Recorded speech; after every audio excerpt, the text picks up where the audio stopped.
What's up, everybody? Welcome to the Lose Your Ass podcast. We have a huge show in store for everybody tonight. We're going to be talking some NFL draft round one, a little bit of round two, some steals that we saw, and in just a couple minutes, we are going to be having Maryland's former captain and offensive lineman Sean Christie joining us. Yeah, and he has so many accolades. He started in Long Island. He was a second-team New York State Sports Writers Association Class AA All-State team. He was ranked the 14th best prospect out of New York by 247sports.com, as well as being the Maryland captain and helping Anthony McFarland rush for the most yards in freshman history at Maryland, as well as being on the offensive line that opened the way for a rushing attack. Was one of the only two Big Ten teams to have three players with a 100-yard rushing game. And we are so excited to have him. He's a beast. He'll be able to give us some thoughts on some of these prospects that were taken, because he's gone against them. So let's call him in. We're super excited to have him. The show is going to be great today.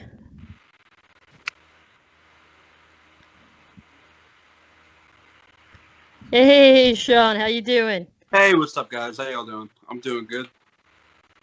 What's going on, Sean? Long Island's very much joining us. Oh, yeah, absolutely. Welcome to the Lose Your Ass podcast. Happy to be on. Awesome. Have you been enjoying some of this draft so far? Yeah, I watched the first round last night with a couple buddies. So a lot of Big Ten guys that you have gone against have been drafted, and I'm interested because the Big Ten's known for their defensive linemen. Mm-hmm. I know you went against AJ Epinenza last year. You went against Chase Young this year. Who has been your toughest opponent to go against that you matched up? I would have to say hands down. There's a lot of people. You got Nick Bosa, Chase Young, that's just from Ohio State. Puma Ford from Texas, who's in the league now. But I would say the most toughest person I had to go against was Maurice Hurst. He's with Raiders right now. From Michigan. Yeah, he gave me a little bit of trouble, but yeah, he was definitely probably the best person I ever went against. Wow. So, as a Big Ten guy, what do you think they should expect in the league with the Big Ten defenders that have, just come out in the draft? I think they'll be able to carry over their game pretty well from the Big Ten to the NFL. If you look at the size of the offensive linemen across the Big Ten, they're enormous. And they're very skilled, very skillful. And even Big Ten linemen, their abilities and their skill set transfer over very well to the NFL. So I would say that's probably the biggest thing, especially for people on the D-line, is being able to go in right away and compete in the play and be able to start for their team. Awesome. Sean, you mentioned breaking the social distancing rule. Due to the COVID-19 changes to the NFL, what has it been like for you preparing for the draft and for the upcoming season? It's been a little bit rough. Obviously, like every other school, our pro day was canceled, so we weren't able to get out and perform in front of all the scouts and be able to turn some heads. But we were able to, maybe March 17th, we were able to having a virtual pro day at our training facility, Test Football Academy in Bridgewater Township, New Jersey, and performed well, did well. It would have been still nice to be able to get in front of scouts in person and be able to do well. But I would say probably one of the bigger things is, gyms are closed. You can't get in there. You can't get under a heavy barbell and be able to bench press, squat, and be able to build strength. So what I've done, I focus a lot of my time on is I'm at the field every day running by myself, doing field work, doing a lot of rehab and PT stuff. Not that I'm hurt or anything, but just strengthening, ankles, knees, hips, all my joints. Trying to get all this extra time and just fine tune myself, because I know I'd be doing less of that stuff if I had a gym open. Yes. It'd be more focused on squatting heavy, deadlift heavy. So I'm just fine tuning myself, trying to get my body exactly where it needs to be able to go in and compete and to be able to play. And have it and just extend my longevity as like a player if given the opportunity to. Absolutely. With your first 2 years at Maryland, Mm-hmm. you faced a lot of adversity. You had Yes. the injuries. What made you stick it out there in Maryland and not going to a smaller school? So the biggest thing for me was coming out of high school. I had a lot of Division One AA offers, and I was kind of like a late kid to get. Well, I didn't get my offer from Maryland until it was 2 weeks before National Signing Day. Oh, wow. Wow. So it was very late, and yeah. So I got my offer from Maryland 2 weeks before National Signing Day. Took a visit to their night game versus Boston College in 2014. And committed like 2 days after that. But when I went there, and it's something I want to be a part of. They're moving into my freshman year was our first year in the Big Ten. Like, this is something that I want to be a part of. I've already gone there. I got hurt. It happens. I got hurt again. It happens. But I was able to have these bonds with the people around me and the players on the team. And I knew it was something that I couldn't just be like, all right, guys, like, this is hard. Like, I'm out. I couldn't do that, And for me, like one of my biggest fears is there's like I guess for Long Island kids who go away to play Division One A, it's been past couple of years. It's been very hard for kids to go away and to get showcased because they usually get stuck at like one AA schools because not many people come in and recruit the island heavily. This is true. So and people go away. And within 2 years, they'll come back. They'll go to Stony Brook or something like that. And like that was always in the back of my mind of like I don't want to be that guy. Because then I get to come home, my family and friends, everybody would be right here with me. I probably would live at home and commute. But it was just I feel like I had too much pride to do that, and I knew I could play at Maryland. I just needed to not have terrible circumstances thrown at me every couple months. So. I think in my first 2 years there, in my first summer and first spring, I had like 2 surgeries for like 15 practices or something like that. Ooh. So it wasn't a good first year, but I was able to overcome that and be able to make the most out of it. You bring up those bonds. I recently read an article about one of your teammates whose father was fighting coronavirus and how you were a big help because your mom's a nurse. And I think that really says a lot about the bonds that you made and what a great teammate you are, and that it's more than just the players, it's their families too. And I think that was probably, as much as your stats and everything was incredible, I think it was that real teammate that really impressed me about you. Oh, thank you. And I mean, absolutely. Like it's easy to say, oh, like, we're all family, we're all on the same football team, blah blah blah. But like for us, like we were through so much adversity over the years. Not even everybody having their own personal adversity, which everybody goes through, everybody has to overcome. But we had collective adversity with everything that happened with Jordan and his tragic passing, and the coaches that were involved. And even if you want to look past that, how in the 6 years I've been there, we haven't had a stable core group of coaches. Right. So yeah. And one thing I like to, I guess a good way to put it is, you're foster kids in a household, but instead of like every month is like a new parent is coming into the house and taking care of the kids. So that's kind of how it was. So I think that was able to further help us all grow as a team and grow close. Like all of our families hang out, and before the game they tailgate together, they go out to dinner together. Like, we're just a big family. That's awesome.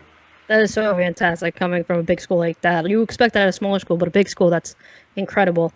So I have to ask you a question. Which current pro are you most looking to facing in the league? Whether it be a Big Ten guy or someone that you've just admired through your years. It's probably an easy question. It'd be nice. I mean, you could easily say like J.J. Watt, anybody to that high stature. But I'd probably say Yannick Ngakoue. Former Maryland guy, and Quentin Jefferson, who's just got traded to the Bills, another former Maryland guy. So it would be a nice, like, surreal moment for me to be able to line up and go against a former teammate and somebody who I've already had like an established relationship with. Like, that would be nice. That's awesome. That's cool. And a former teammate of yours. I mean, a lot of you are going to get drafted, but someone who's in the back of people's mind is Anthony. Is Anthony McFarland. What was your relationship like with him, and what should a team expect when they draft him? In terms of our relationship, we had a great relationship. We have over the last couple of years, we've had one of the most dynamic running back rooms, I would say, in the country. Right now, from last year, Ty Johnson, who's now with the Lions, he's playing, he's contributed, he's doing a good job. Had him on my fantasy team. So I was happy about that. I hope he got you all the points that you needed. He did. I think it was Thanksgiving. He did a really good job. That's my man. But even with Ty, we had all in the same class. You have Anthony McFarland, you have Javon Leake, you have Tayon Fleet Davis, like Jake Funk, and Lorenzo Harrison.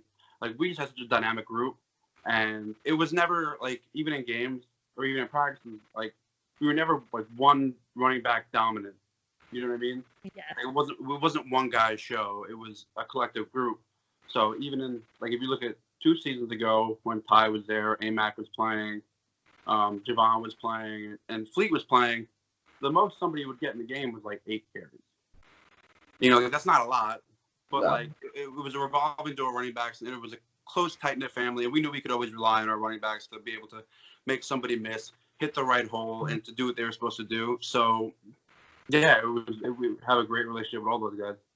Well, we saw a stat where you guys had 3 running backs rush for 100 yards each in a game. In at least one game, all 3 of your running backs, like you had 3 different times that a running back would, 3 different running backs that would rush for 100 yards. That's incredible. Absolutely. And, like, the good thing about those guys is that, like, they don't need many carries to get to 100 yards. Yeah.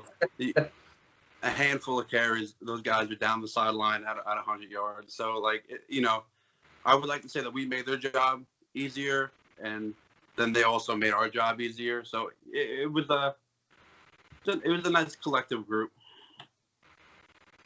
Hey, listen, you guys do the dirty work up there. I'm a Giants fan, so I know Saquon can burst out, but there's just no holes. He was a savage. Yeah, you got to see him up close, right? Yeah, well, I played against him a couple times, and you could tell he's a dude, even if you never saw him play. Like, the presence that the dude walks around with, like, he's up there. Got tree trunk thighs. Oh, dude, enormous. Yeah.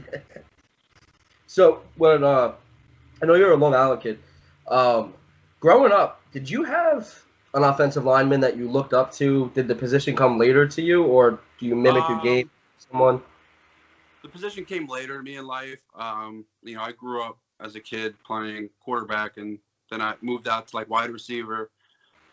By the time I got to, like, 9th grade, I was moving towards, like, I moved to tight end, and then my 10th grade year, I started, like, varsity at guard. And that was my first year really ever playing offensive line. And it was a little bit of not a rough transition, because, like, how I was at the position, it just, when I first got there, I was like, oh no, I'm playing offensive line, like, my football career is over. So growing up, like, I'm a big Colts fan. So in the heyday, I loved playing. They loved playing. I don't do it anymore, but I love playing defense. So, like, my favorite players were Dwight Freeney, Robert Mathis, and I idolized those guys more than I did actually, like, offensive linemen. Right. So, but as I got into college, and one of my things is, after I was getting hurt, I was trying to keep my weight, like, way over 315, like, way over 300, like 315, and it just wasn't. I was getting hurt. I was like, okay, I'm gonna drop down, and I spent the last couple of years of my career playing between, like, 285 and 295, which is pretty light, especially to the Big Ten standards. So I would just try to find the things that I could do, like, to fit my play style, and to be able to keep that weight, even though it was a little bit low, and still be able to get solid results. And one of the players who I came in with, Brendan Moore, center, he was probably one person that I looked up to the most in our offensive line room, and we would try to, like, he would do something like a technique or a movement pattern that I would like, and I would try to mimic that, and vice versa. So we kind of just fed off each other, trying to develop our own like nasty play style. That's Very great. And so I know you brought up how you had many different coaches Mm-hmm. throughout your years. You're a Nick Saban type system of an Mhm. offensive minded coach. I'm wondering what that was like to play for such an offensive minded coach and a guy who used to be under Nick Saban. It was good. Well, my first 2 years there, Coach Locks was the OC. Yes. Oh, I wasn't playing. I took a medical and a regular red shirt during those time periods, so I really didn't get to play that much under him. Then when he left to go to Alabama, we had Coach Walt Bell come in as our offensive coordinator, who's now the head coach at UMass. And then he left, and then after that we had Coach Matt Canada, who is now with a quarterbacks coach for the Steelers, and who was also at Wisconsin and in Pitt. And then we came back, and our last year our OC was Coach Scotty Montgomery, who was the head coach of Eastern Carolina the last couple of years, former Steelers wide receiver coach. So, I mean, I could speak a lot towards Loxley and how good he is in the offensive mind, but I would probably say what's been the most beneficial to me is being able to have so many different playbooks and offensive coordinators that I've played under, so many different offensive line coaches who come at it with a different perspective, and all have different tools in their toolbox they want to bestow on us as players. So it'd be hard to say and point out who was the best or which one, because it was a big conglomerate of people who I was able to learn from and be able to take in new information and try to formulate that into like my own game. do you feel like having so many different coaches might prepare you even more for the next level because you have to adapt so quickly to different playbooks and just different type of styles? Yeah, definitely. I think that will help. Because, you know, it's usually when you have a first year OC, he comes in, puts in the offense. Everybody knows pretty much like 75% of it. Right. By the time the first year runs around, but then every year you start, the people who know the system, the starters, they build and build and build off that. To by year 2 or 3, then you're just rolling. Yeah. So, but like having to restart every time, every like year or two, it definitely keeps you on your toes. You got to keep learning. You can't get complacent. So that definitely helped. That's fantastic. You guys really played hard last year for Loxley, though. I feel like it was very interesting. Yeah. Brought the best out of you guys. Yeah.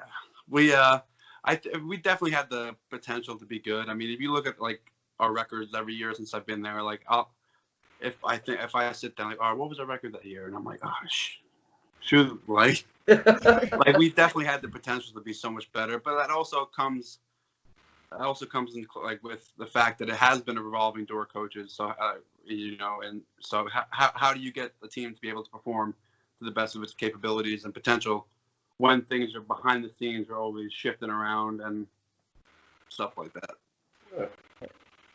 So you had 6 years at Maryland. Yeah. Right? 2 red shirts, then you had your 4, right? Yep. All right, so tell us what your Maryland experience was like from like your recruitment until today. Like, what does it mean to you to be a Terrapin? So what it means to be a Terrapin, I mean, I'll hold that like forever for like the rest of my life, obviously. Absolutely. 6 years there, made all types of great friendships and relationships with people, not only players, but also people who work on the support staff, all the different coaches who now are other places or whatever. So, I mean, it means a lot. I mean, that's something that you can never take away from somebody as a university that they went to, the degree that they have, the time they spent. Like when I look back on it, it's not, yeah, there are a lot of things that stunk, like things that you don't want to do while you're doing it, but you have, you know, it makes you a better person. And when I look back, the one thing I miss is would be the time spent with your teammates in the locker room after practice, or how exhausted everybody is after a run, and you're all sharing that same feeling, whether it's an emotional feeling after a win or a physical feeling, you know, after you just ran like 10 half gassers and everyone's like Yeah, I don't think I can run another one. Yeah. So like that's probably the collective feeling of the group would probably be the best thing. One thing I'll miss, and you only get that with team environments when everybody is so close and we all have the same goal and want to get the same things accomplished.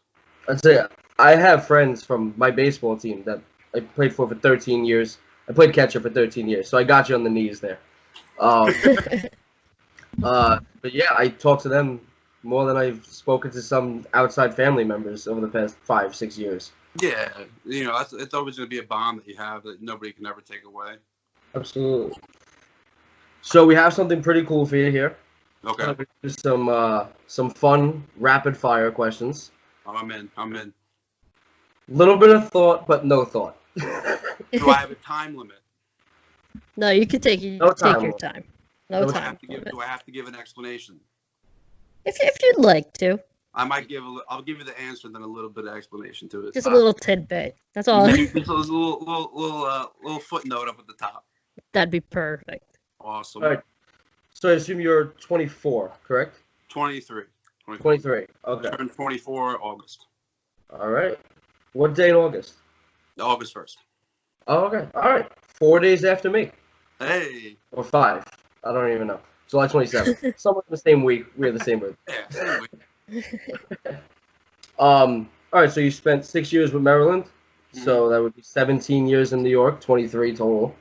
Yep. But all right. So first one up: Maryland crabs or New York pizza? New York pizza. See that one we were gonna. I'll give you a little bit of explanation. Crabs, love crabs, right? Dip it in the butter. It's fantastic. I can get behind like snow crabs, where you get a lot of meat with a little bit of work.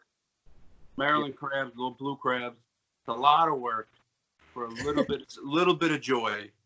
And you cut your fingers open, you get Old Bay in it, like they lather it in Old Bay. I can't really do Old Bay, but yeah, pizza hands down. And the fact that Maryland doesn't have good pizza makes it that much better. I was gonna say that one we acted like it was really an opinion question, but it was a right or wrong answer. That one. Yeah. Yeah. you can't do it. Nobody else knows what the pizza's like here. You go down there, you're like, oh, I gotta eat Domino's. Whoa. I have a lot of friends that went up to Boston, and they were like, it's just not the same. That and bagels, not the same. It's the water. It's in the water. It doesn't. Exactly what they say. So, if you have one, what's your biggest superstition? If you don't have any, what's the weirdest one you've seen? Locker room. Biggest superstition. I wore the same pair of cleats for like 3 years, even though they weren't made anymore. Like they stopped making them. So like I had to like go around to like the teammates who also had size 15 shoes. Hey, you got them cleats from like 2 years ago? I've stowed away in the back of their locker. So I took them all, and I had like the same cleats that I had to use, unless like I didn't feel like it was up to my abilities. That's my biggest superstition, was that pair of cleats. All right. Now, so we know that you have a lot of talent on the field, but off the field, do you have a secret talent? If so, what is it? If I told you, it wouldn't be a secret. Ooh, that's true. All right, how about I don't really think so. I mean, that's hard. I can't really think of one. Can you juggle or? No, I can't. I can juggle one ball. That's about it. No, I really don't have that big of a. I don't know. Not in something. I wish I could sing. I could sing like a 6 out of 10. That's about it. That's pretty good. That's pretty good. I'll take it. The acoustics in the room gotta be just right. But like the shower, I feel like everybody's at least a 6 out of 10 in the shower. At least. Do you have a Do you have a go-to karaoke song then? Ooh, go-to karaoke.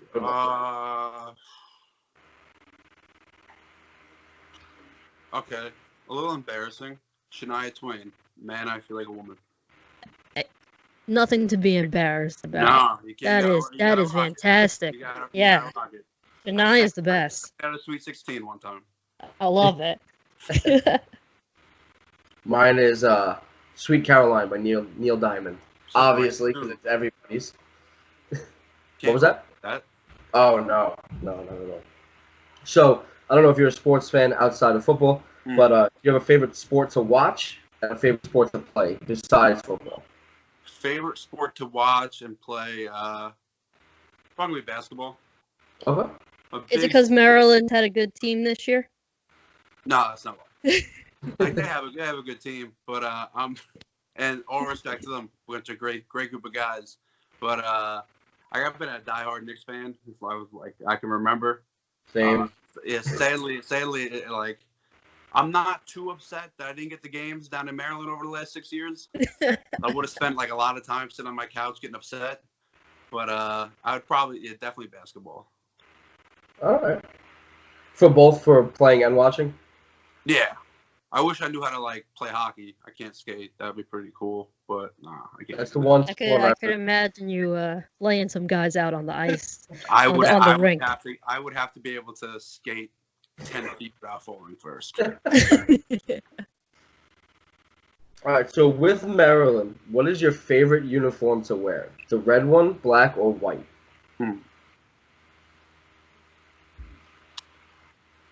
Probably the all black that we started wearing. Love that Black jersey. on black. When we were coming up with these questions, we literally said that black jersey's nice because you guys have had some nice jerseys. Yeah. The Under Armour jerseys are nice. We used to have the white ops and the red ops and the black ops, but they kind of did away with those after could we bust them out for a special occasion and then lose.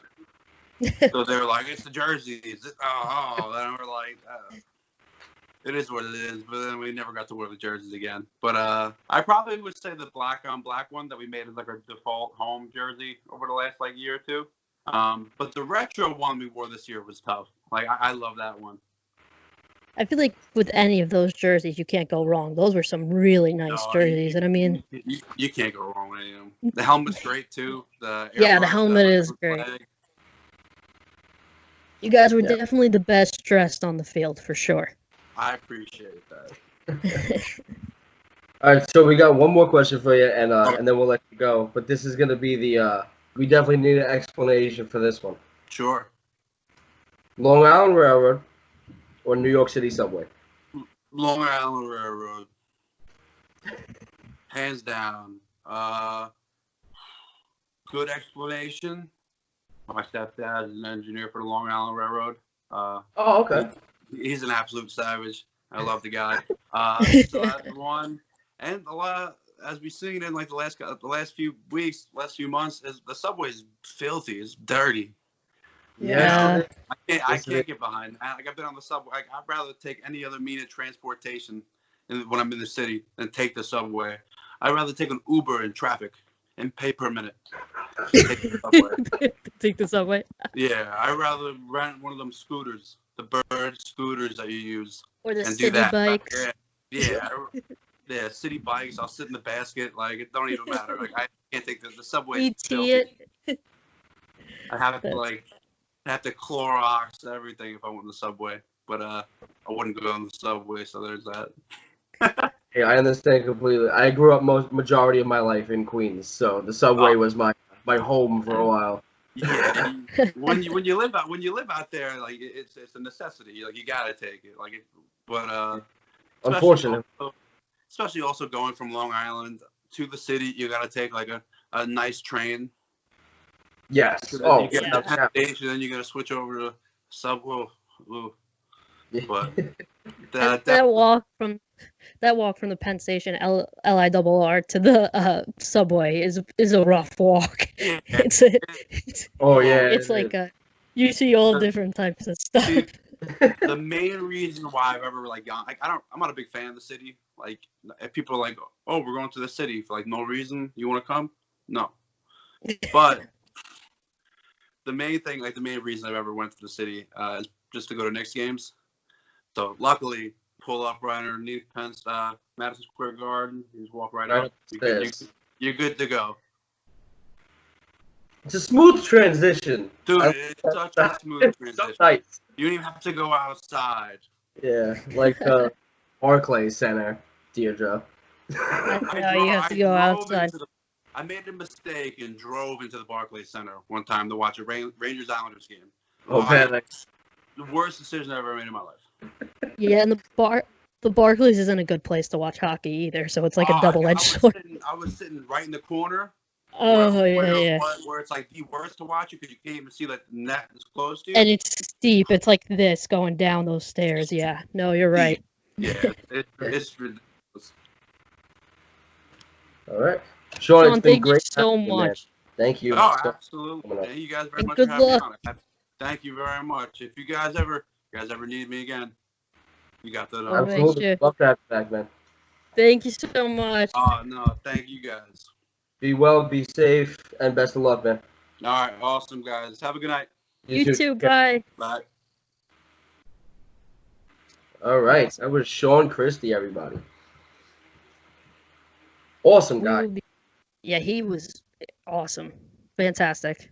And we will be back with our superlatives for the first round of the draft.